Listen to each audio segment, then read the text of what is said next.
Good morning, চায়ের cup নিয়ে হাজির। আজ হচ্ছে সোমবার, সকাল 9টা বাজে। চা আর মুড়ি। আজকে হচ্ছে মুড়ি, বাদাম, কারি পাতা, আদা কুচো আর লঙ্কা কুচো। কারণ আজকে সোমবার, আজকে পেঁয়াজ টেয়াজ নেই, শশা টশা দিন, তাহলে একদম মেতেই যাবে। আর মুড়িটাকে ভালো করে ভেজে নিয়েছি। ভেজে নিলে না একদম ক্রিস্পি ক্রিস্পি হেভি লাগে খেতে।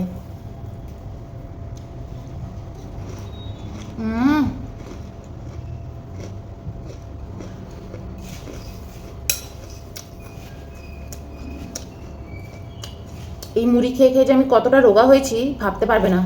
সব ক্রেডিট আমি মুড়িকে দেবো। রোগাও হয়েছি, সুস্থও হয়েছি। শুধু মুড়ি না, স্যালাড দিয়ে। তবে আমাদের স্প্রাউট আছে, স্প্রাউট দিয়েছি। তো গেল বলতো স্প্রাউটগুলো প্রথম ভাবলাম একটু কাঁচা কাঁচা ইয়ে দেবো, ভেজে দেবো স্প্রাউটটা। তখন না, তা কাঁচাই দিই। কাঁচাটা উপকারী তো। হুম, বুঝতে পারবে না, একদম মিশে গেছে। এই যে ছোলা স্প্রাউট, তার সাথে অনেক কিছু আছে, হর্স গ্রাম আছে, মুগ ডাল আছে।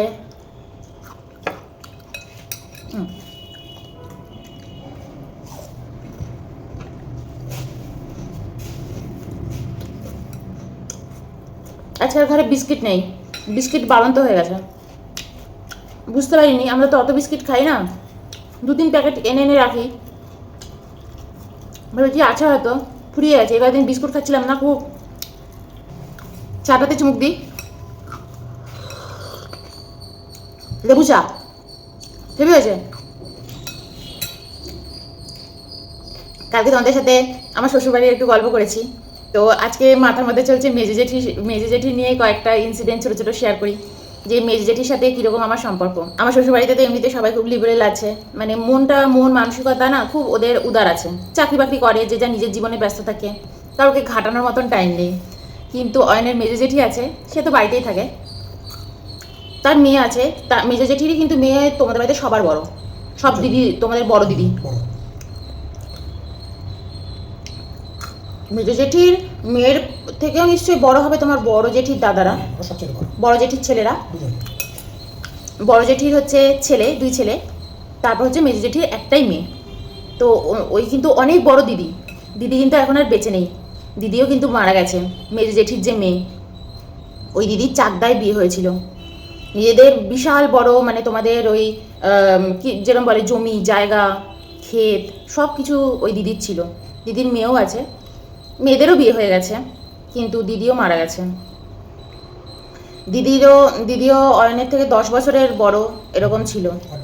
কিন্তু যাই হোক, মরে যাওয়ার মতন বয়স মোটেই ছিল না।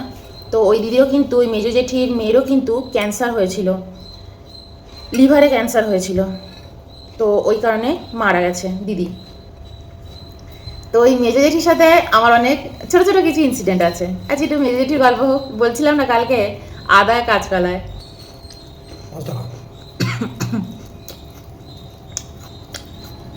দাঁড়াও, তুমি সব বলে দিলে হবে? একটা একটা করে বের করবো ঝুলি থেকে। অয়ন পাশ থেকে বলছে মাছ ধরা। ভাগ্যিস আমার শ্বশুরবাড়িতে কেউ দেখে না আমার ভিডিও, দেখলে মেয়ের জেঠি ক্যামেরা দিয়ে বেরিয়ে আসবে। আমি তখন অনেক ছোট, ক্লাস 7-7 পড়ি। তো আমার বান্ধবীর বাড়ি হচ্ছে অয়নদের বাড়ির সামনে, ঠিক আছে। আর আমার বান্ধবীর যে ঠাকুমা, মানে বান্ধবীদের অনেকটা জমি নিয়ে বাড়ি। আমার বান্ধবীরা হচ্ছে বাবারা ধরো 2 ভাই, 2 ভাইকে আলাদা আলাদা জমি ভাগ করে দিয়েছে ওর ঠাকুমা। তো ওরা আলাদা আলাদা ঘর নিয়ে থাকে, আলাদা আলাদা ঘর বানিয়ে নিয়েছে। আর বান্ধবীর ঠাকুমা একদম অয়নদের বাড়ির দিকে এসে থাকে। আর আমার বান্ধবীদের বাড়ির বাউন্ডারিটা যেখানে শেষ হচ্ছে, সেখানে হচ্ছে আমাদের ওখানকার কমিশনারের বাড়ি। উনি আবার সেই সময় তৃণমূলের কমিশনার ছিলেন, ঠিক আছে, মহিলা, কিন্তু খুব ভালো শিক্ষিত। উনি প্রফেসর ছিলেন, ওনার হাজব্যান্ড প্রফেসর ছিল, উনি স্কুল টিচার ছিলেন।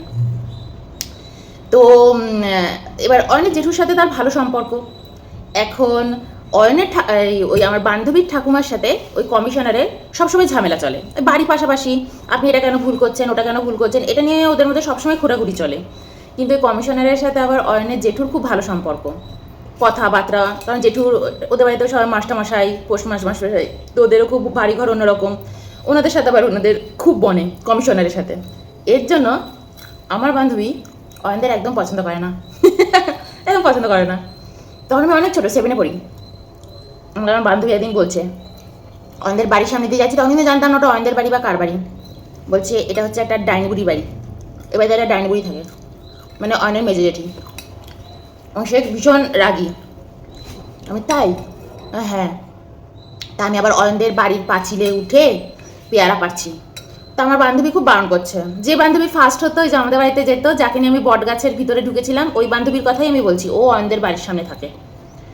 তো বলছে যে ওই বান্ধবী বলছে ওর বাড়িতে উঠিস না, ওদের পাঁচিলে উঠিস না। ও কিন্তু এমনিতে খুব সাবধানী, খুব ভালো মেয়ে। বলছে ওদের বাড়িতে উঠিস না, ওদের বাড়িতে একটা ডাইনি বুড়ি থাকে, আর ওদের বাড়িতে একটা ডাইনি কুকুর থাকে। কুকুর ওটা হচ্ছে অয়নের কুকুর। অয়ন ওটা রাস্তা দিয়ে নিয়ে এসে পুষেছে ওই কুকুরটাকে। অয়ন আবার খুব ভালোবাসতো ওই কুকুরটাকে। বলছে ওদের বাড়িতে একটা ডাইনি বুড়ি কুকুর আছে, আর একটাই আছে, তুই একদম উঠবি না ওই পাঁচিলে। তা আমি তো উঠেছি, উঠে পেয়ারা পাচ্ছি। বলছে তুই নেমে আয় মৌমি, তুই নেমে আয় এক্ষুনি, ওরা বেরিয়ে এসে না খুব বাজে ব্যবহার করবে তোর সাথে। ও যদি বেরোয় আর ওকে আমি এই কষ্টি কষ্টি পেয়ারাগুলো দিয়ে ওর মেজো জেঠিকে মাথায় টিপ করে মেরে মেরে ঠিক করে দেবো, ডাইনি বুড়ি থেকে মানুষ করে দেবো। এটা আমার মাথায় ছিল। কে জানতো তখন ওই ডাইনি বুড়ি পরে আমার মেজো মেজো জেঠি শাশুড়ি হয়ে যাবে, কি কপাল। তো যাই হোক, আমি যখন ওদের বাড়িতে পড়তে এসেছি প্রথম দিন আমার বন্ধুর সাথে পড়তে এসেছি, আমার বন্ধুই তো বলেছিল, যে বন্ধু মনে মনে আমাকে ভালোবাসতো, তখন তো আর জানতাম না ভালোবাসতো, তো চল পড়বি, অয়নদার কাছে পড়বি। আমি ঠিক আছে। প্রথম দিন যেদিন আমি অয়নের কাছে পড়তে এসেছিলাম, সেদিন দেখছি ওর মেজো জেঠি ওখানে, ওদের যে পুকুর আছে সামনে একটা বড় পুকুর ছিল, এখন আর আছে কিনা জানি না পুকুরটা, এখন বুঝে গেছে, তৃণমূলের আমলে সব বুঝিয়ে বুঝিয়ে বাড়ি হয়ে গেছে। তো ওই পুকুরটা ছিল, ওই পুকুরে ওই মেজো জেঠি দাঁড়িয়ে দাঁড়িয়ে মাছ ধরছিল। তো আমি ওনাকে দেখলাম, আমাকে এরকম করে দেখছে, আমাকে আর বলছে কি যে তুই কি এখানে নতুন পড়তে এসছিস? আমি বলছি হ্যাঁ। তখন তো আমি ক্লাস 10-এ উঠে গেছি, আমি তো 10-এ পাস করেছি, 11-12টা তোমার কাছে পড়েছিলাম, 10-এ পাস করে 11-এ উঠেছি, তারপর আমি অয়নের কাছে ভর্তি হয়েছি। তুই কি এখানে পড়তে এসছিস? আমি বলছি হ্যাঁ। বলছে ও। তারপরে তো পরে জানলাম উনি হচ্ছেন অয়নের মেজো জেঠি, যাকে আমার বান্ধবীর ডাইনি বুড়ি বলেছিল। তো যাই হোক, আমি তো পরে কি হাসছি। এইবার আমি আবার ওকে গিয়েও বলেছি, জানেন তখন সেদিনই বলিনি, অয়ন তো প্রথমে খুব রাগি থাকতো, হেভি রাগি রাগি মুখটা করে থাকতো, ওকে আমরা একটু ভয়ই পেতাম প্রথম দিকে। আর ও তো প্রথম দিনই বলেছিল আমাকে আপনি বলে ডাকবে, আমাকে কিন্তু সব তুমি তুমি অয়নদা তুমি এরকম করে ডাকাডাকি করবে না, আপনি করে ডাকবে একদম। তো আমরা ওরকম করে ডাকতাম, প্রথম বেশি কথা বলতাম না, এমনিতে ভদ্র ছিল, যা বলতাম শান্তশিষ্ট ছিল, বকাবকি করতো না, কিন্তু মুখটা খুব গোমরা করে রাখতো, মানে ওর সাথে কথা বলা যেত না।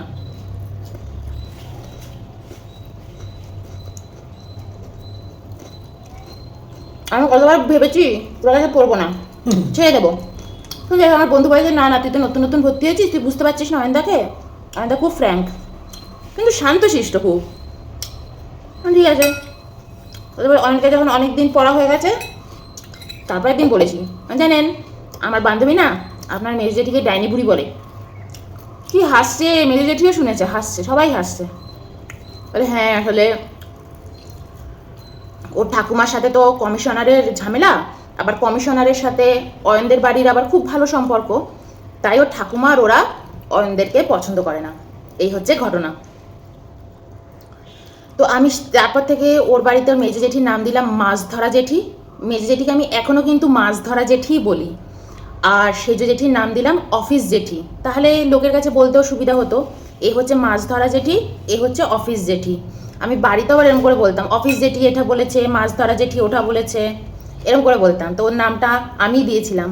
মাছ ধরতে দেখতাম মেজো জেঠিকে, ওরে বাবা, মেজো জেঠির সাথে ছোটো ছোটো কিছু ইনসিডেন্ট বলি, তো মেজো জেঠি এরকম করেই কথা বলতো। আবার আমি যখন পড়তে যেতাম, হয়তো অয়ন তখন অন্য ব্যাচ পড়াচ্ছে, আমি তখন ওদের ডাইনিং টেবিলে বসে আছি, আমাকে আবার বলতো কিরে তোদের বাড়িতে ডিনারে কী রান্না হয়, এরকম করে ধরতো। আর আমি না এত ভয় পেতাম, হেভি ভয় পেতাম। তো ওইটা দেখে তো আমি পরে যখন অয়নের সাথে আমার যখন সম্পর্ক হয়নি, যেদিন অয়ন প্রথম আমাকে প্রপোজ করেছিল সোদপুরে রোল খেতে গিয়েছিলাম, সেখানে গিয়ে বলেছিলে কীরকম করে যে তোমাকে না আমি তোমাকে না আমি পছন্দ করি, যদি কোনো দিনও বিয়ে করি তোমাকেই বিয়ে করবো, এরকম বলেছিল ও আমাকে। কারণ আমার বন্ধুরা তখন অলরেডি আমাকে বলেই দিয়েছে যে অয়নদা তোকে চায়, অয়নদা তোকে ভালোবাসে, এরকম বলেছিল। তা তো আমরা জানতাম মনে মনে। তো আমাকে ওরকম সোদপুরে বলেছিল। তখন আমি একটা জিনিস সেই মুহূর্তে আমাকে বলেছিলাম যে আমি কিন্তু তোমার মেজো জেঠির সাথে একদমই থাকবো না ওই বাড়িতে, আমি কিন্তু আলাদা থাকবো। তুমি যদি এখানে কোনোদিনও চাকরি বাকরি পাও বা কোনো কিছুই পাও, তুমি কিন্তু আমার সাথে আলাদাই তোমাকে থাকতে হবে, এই বাড়িতে কিন্তু তুমি থাকতে পারবে না। আমি এটা অয়নকে বলেছিলাম। এমন না যে প্রেম করেছি, করে ঠরে নিয়ে অয়ন এবার আমার প্রতি খুব দুর্বল, এবার আমি ওর কাছে একটা একটা করে প্রস্তাব বার করছি, সেরকম আমি কোনোদিন করিনি। প্রথম দিন যে সেই বুঝেই কিন্তু সম্পর্কে এগো, নইলে কিন্তু এগিয়েও না। সেদিনই অয়ন আবার আমাকে একটা কথা বলেছিল যে আমিও তোমাকে একটা কথা আজকেই বলতাম, যে তুমিও কিন্তু বিয়ের পরে একাই তোমায় থাকতে হবে, কারণ আমাদের বাড়িতেও আমি তোমাকে শ্বশুর বাড়িতে নিয়ে গিয়ে তুলতে পারবো না। কারণ আমাদের বাড়িতে আমার জেঠু সবসময়তেই বলে রেখেছে যে যার সংসার আলাদা আলাদা করে নিজের মতন করে করবে, অন্য জায়গায় গিয়ে নিজের চাকরি বাকরি করে সংসার করে বাড়িঘর করে নিজের মতন এস্টাবলিশ হতে হবে তোমাকে। এই বাড়িটার মধ্যে ঢুকে সবাই মিলে বসে থাকবে তা তো আর হবে না। আর এরপর আমি রিটায়ার্ড হব, আমার মেয়েকে বিয়ে দিতে হবে, তখন তোমরা সবাই মিলে এখানেই থেকে গেলে। এটা কিন্তু জেঠু প্রথম থেকেই, জেঠু একদম কোনো কিছু যে রাগটা তুই আমার ছেলের মতন, তুই আমার ছেলে হয়ে থাকবি, কোনো দিন জেঠু বলেনি, তাই না? সত্য কথা না, কোনো দিন বলেনি। তো আমাদের বাড়িতে না সবাই খুব পরিষ্কার পরিচ্ছন্ন, কথাতে সবাই খুব পরিষ্কার। তা আমি এটা শুনে খুব আনন্দ পেয়েছিলাম যে আমাদের বাড়ির এরকম মানসিকতা, যে তুমি তোমার মতন সংসার করবে, এখানে আসবে, ঘুরবে ফিরবে বেড়াবে, সৎ সম্পর্ক রাখবে। এক ঘরের মধ্যে ঝগড়া হচ্ছে, পাড়ার লোক দেখে আনন্দ পাচ্ছে, এরম যেন না হয়। আর আমি তোমাকে এটাও বলতে পারবো না তুমি এখন বাড়িতে দোতলা ফোতলা করে থাকো, কারণ আমার মেয়েরাও বড় হবে, বিয়ে করবে, তাদের যদি হাজব্যান্ডরা রাজি নাও হতে পারে। তো আমরা আমাদের জায়গায় খুব পরিষ্কার। আর করতে পারো তুমি তোমার বাবার বাড়ি চলে যেতে পারো, আর অয়ন্তর বাবার বাড়ি যাবে না, কারণ অয়ন ওর বাবার সাথে থাকবে না, বাবার উপর রাগ আছে, ওর মনে মনে রাগ আছে, মনোমালিন্য আছে, ওখানে ওর বোন আছে। তাও আমি বলছি না, আমি ছোটোবেলা থেকে যার কাছে থাকিনি কোনো দিন, বড়ো হয়ে বিয়ে করে তার কাছে আমি কেনই বা যাবো, আমি আমার সংসার আলাদা করেই থাকবো। হ্যাঁ, যদি আমরা ভাড়া থাকবো, তারপর যদি কখনো নিজের বাড়ি করতে পারবো, তখন কি আমরা ভেবেছি যে আমরা জীবনে এতটা এস্টাবলিশ হয়ে যাবো যে আমরা এরম জায়গায় এসে বাড়ি ঘর করে একেবারে এরম জায়গায় চলে যাব? তখন কিন্তু আমরা এত কিছু ভাবিইনি। খাও তুমি খাও, আমার জন্য না রাখলেও হবে, আমি নিমকি দিয়ে খেয়ে নেব। গল্প করার মুডে না গল্পই করতে ইচ্ছা করে, তখন আর অন্য কিছু ভাল লাগে না। তো আমাদের কাছে সব কিছু খুব পরিষ্কার পরিচ্ছন্ন কথাবার্তা, তো আমারও কোনো অসুবিধা হয়নি। প্রথম দিনই আমি অয়নকে এটা বলে দিয়েছিলাম, অয়নও আমাকে এটা বলে দিয়েছিল যে তোমাকেও কিন্তু একাই নিজের মতন সংসার করেই থাকতে হবে, ওই শ্বশুর বাড়ি এই বাড়ি ওই বাড়ি এরকম কিন্তু হবে না। কিন্তু আমাদের মেজো জেঠির খুব ইচ্ছে ছিল আমি যেন গিয়ে ওখানেই থাকি, মানে জেঠুর বাড়িতেই গিয়ে আমি উঠি। এবং মেজো জেঠি আমাকে অনেকবার বলেছে, মেজো জেঠি তার তো হাজব্যান্ড ছিল না, মারা গেছিল অনেক আগে, তার হাজব্যান্ড মারা গেছে, ওই বাড়ি হওয়ার পরেই মেজো জেঠু মারা গেছে। প্রথমে বড় জেঠু চলে গেছে বাড়ি ছেড়ে, বাড়ি হওয়ার মানে বাড়িটা প্ল্যান হচ্ছে, মেজো জেঠু এটা জেনে গেছে যে বাড়ি হচ্ছে। জমি কেনা আছে জানো?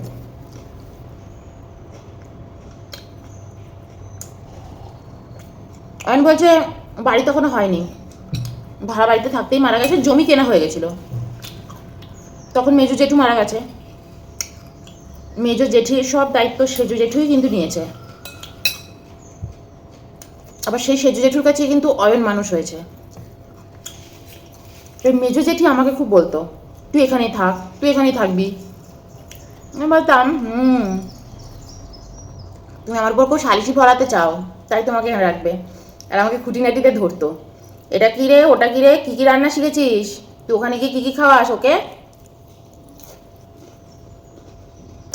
তাই আমি একদিন বলেছি ও তো এই সেদিনকে তো এই মাছটা রান্না করলাম, এই মাছটা খাওয়ালাম, ওরে অয়নকে দেখলাম কাঁপছে, এরকম করে কাঁপছে, বলে ও মাছ খাচ্ছিস, বিয়ের পরে মাছ খাস? হ্যাঁ,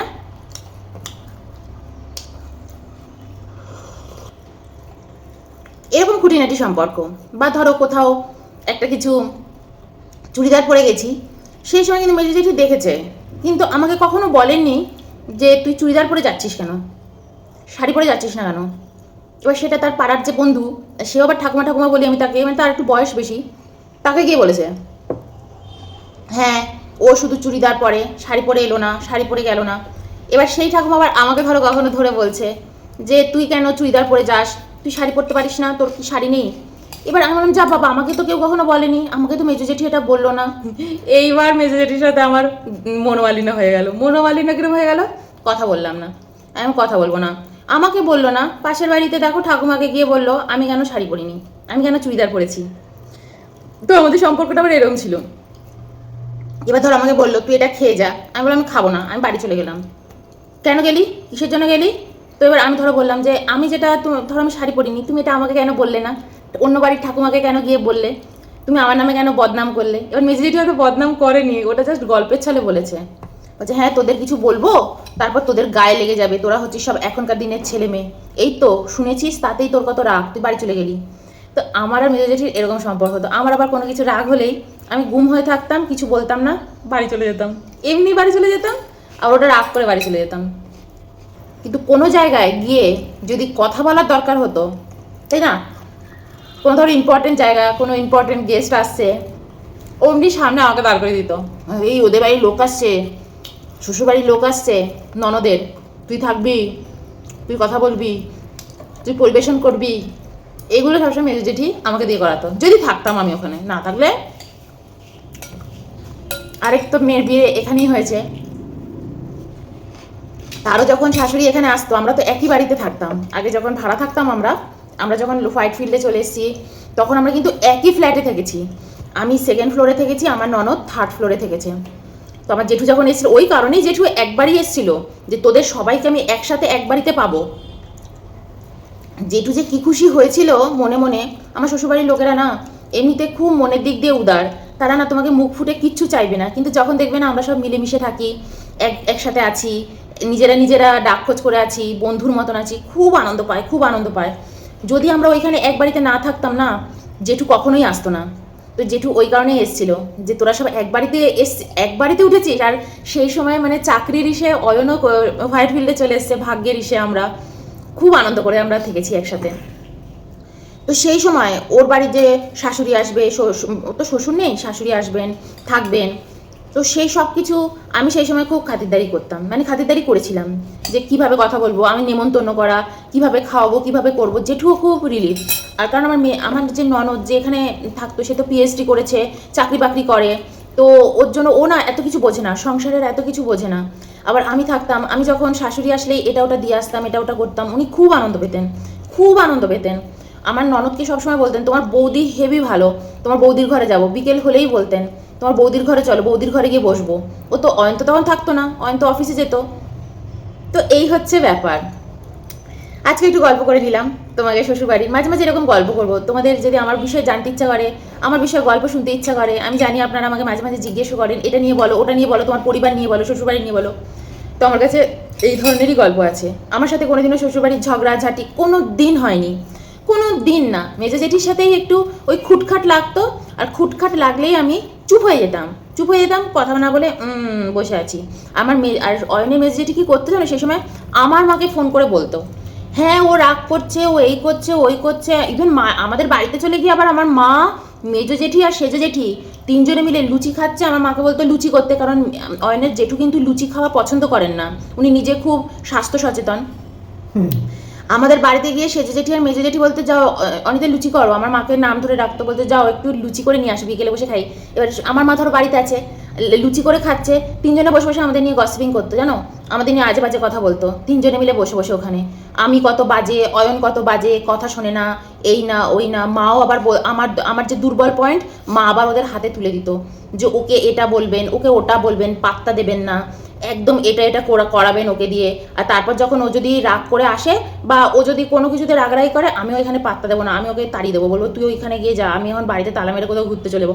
তো এই ধরনেরগুলো হতেই থাকতো। ওরা তিনজনে মিলে বসে বসে গসিপিং করতো, তিনজনের কাজ বাজও একরকম ছিল। তো আমাদের বাড়িতে কোনো দিন কারোর সাথে কোনো ঝামেলা ঝগড়া কোনো দিনই কিছু হয়নি। এই চলো, বাই।